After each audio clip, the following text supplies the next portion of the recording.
गाय का मिनी बांस का शेड और मोटर पंप। अजय अपने माता पिता के साथ शहर में रहा करता था। उसके पिता शहर में सरकारी दफ्तर में एक मुलाजिम थे और माता स्कूल में पढ़ाया करती थी। अजय पढ़ाई के अलावा बाकी कामों में भी होशियार था। उसे नई नई चीज़ें बनाने का शौक था। अजय को गांव बहुत अच्छे लगते थे। वो हमेशा छुट्टियों में वक्त बिताने के लिए अपने पुश्तैनी गांव में अपने दादाजी से मिलने आया करता था। एक बार भी जब छुट्टियों में अपने दादाजी से मिलने गांव आया तो उसे देखकर उसके दादाजी बहुत खुश हुए। अरे अरे अरे अरे, आ गया मेरा बच्चा, कैसा है तू? तेरे माता पिता तो आए नहीं होंगे। नहीं दादाजी, आपको तो मालूम ही है उन्हें छुट्टी कहाँ मिलती है। चलिए ना, अब खाना खाकर नदी पर घूमने चलेंगे। हाँ हाँ, ठीक है, चलेंगे नदी पे घूमने। चल पहले घर चल, खाना तो खा ले। अजय अपने दादाजी के साथ घर चला जाता है और नहा धोकर खाने बैठता है। लेकिन खाना खाते हुए उसने अपने दादाजी से कहा, दादाजी, आज ये दूध का स्वाद कुछ अजीब सा लग रहा है।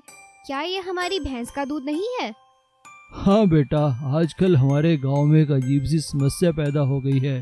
बस गाय भैंसें चारों ओर घूमती रहती है, पानी की कमी हो गई है, तो स्वाद भला कहाँ से आएगा।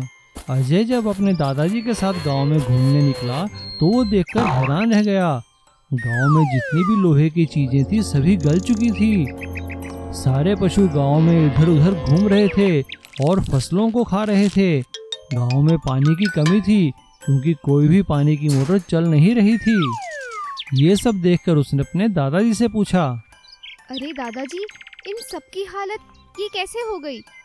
अरे बेटा, वो तुम दूर देख रहे हो ना, वो एक केमिकल प्लांट है। वैसे तो कोई नुकसान नहीं है, लेकिन उससे निकलने वाला हवा में केमिकल लोहे की सारी चीजों को जो भी बाहर हो खराब कर देता है, जिससे पशुओं के सारे शेड टूट चुके हैं और पानी की मोटरें खराब हो चुकी हैं। सरकार भी कोई उपाय नहीं निकाल पा रही है, सभी लोग परेशान हैं। अजय अपनी दादाजी की बात को बड़े गौर से सुन रहा था। तभी अचानक उसकी नज़र नदी के किनारे लगे काफी सारे बांस के पेड़ों पर पड़ी।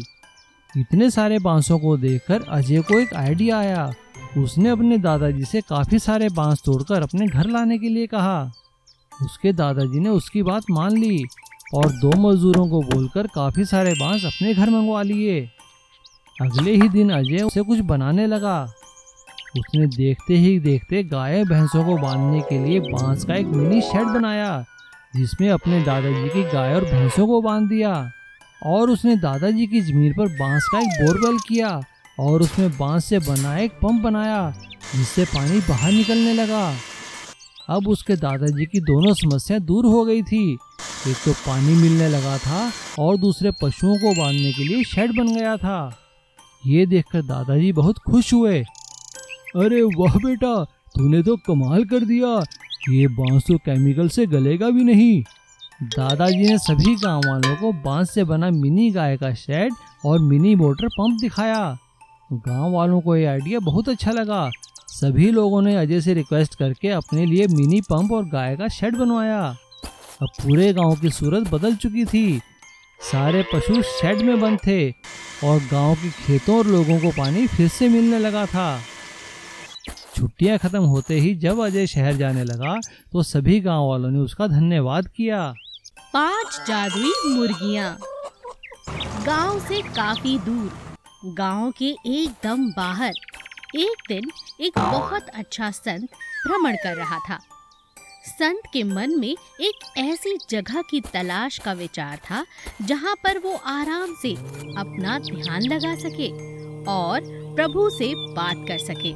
इसी विचार के साथ उस महान संत ने अपनी शक्तियों के जरिए एक जादुई गुफा का निर्माण किया और उसके अंदर बैठकर साधना और ध्यान लगाने लगे। इस गुफा के बारे में गांव या आसपास की किसी भी इंसान को नहीं पता था, बल्कि गांव के लोग उसी गुफा के आसपास अपने जीवों को वहां सैर कराने के लिए ले आया करते थे।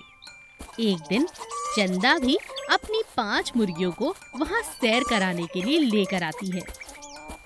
चलो चलो चलो चलो चलो, आज घर पर नहीं, आज तो हम बाग में जाएंगे, गांव से दूर वाले बाग में। यहाँ तो तुम किसी ना किसी के घर में घुस जाती हो, यहाँ किसी के खेतों में। चलो वहाँ चलकर जितना मन करे उतनी दौड़ लगाना, मुझे भी बहुत अच्छा लगता है वहाँ जाकर। चंदा अपनी सहेली जमुना को भी साथ में लेती है और 5 मुर्गियों को लेकर उस जगह पर पहुँच जाती है।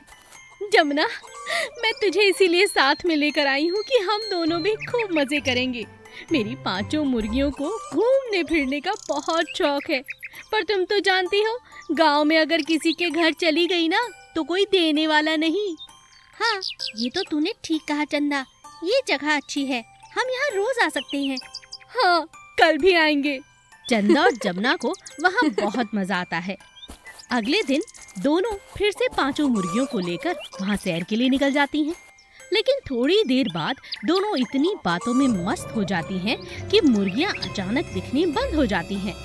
चंदा को बहुत चिंता हो जाती है। अरे जमुना, मेरी मुर्गियाँ कहाँ गई? चल चल ढूंढते हैं, नहीं तो अम्मा बहुत गुस्सा हो जाएगी। चंदा और जमुना मुर्गियों को ढूंढने लगती हैं। तभी अचानक उन्हें वो गुफा नजर आती है जहाँ पर संत तपस्या कर रहा था। अरे ये गुफा कैसी? मैंने तो पहले कभी यहाँ पर गुफा नहीं देखी। जरूर इसके अंदर मेरी 5 मुर्गियाँ होंगी।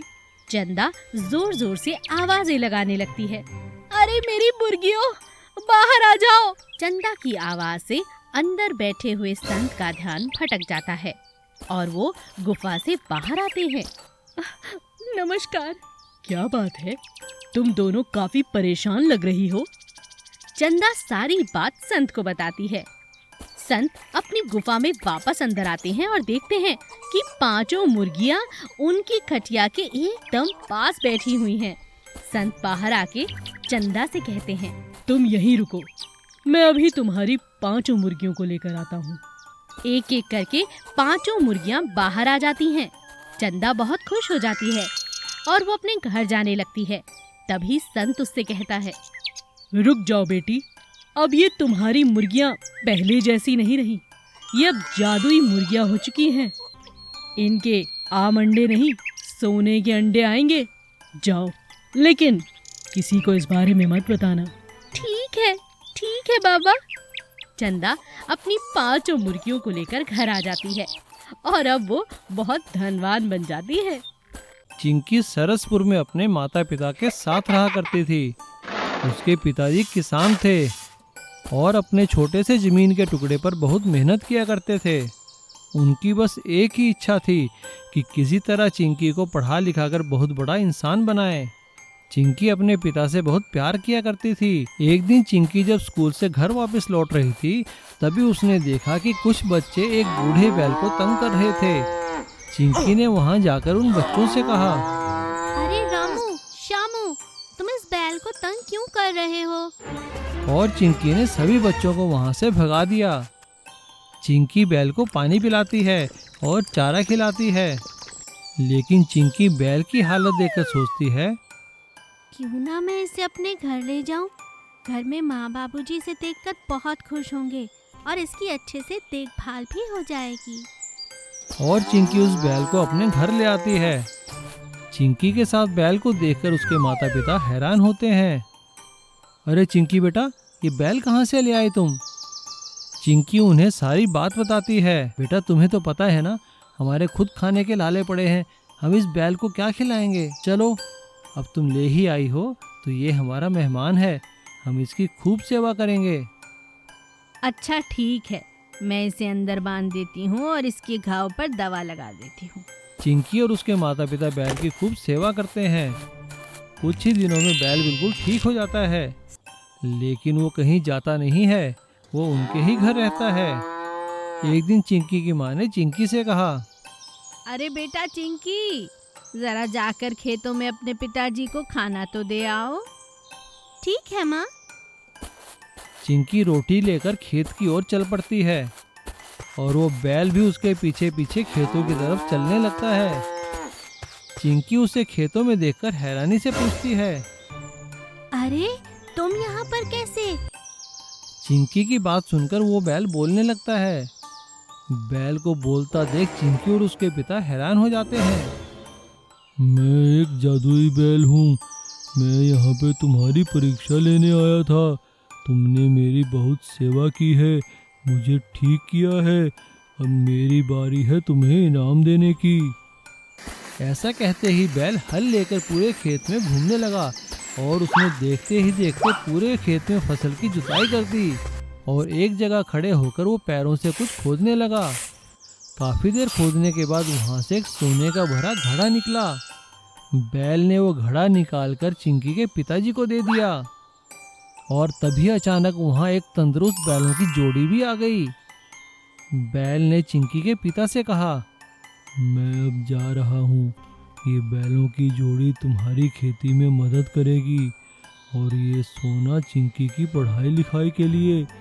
ऐसा कहकर जादुई बैल वहां से गायब हो गया। इसीलिए कहते हैं अच्छे काम का फल अच्छा ही होता है।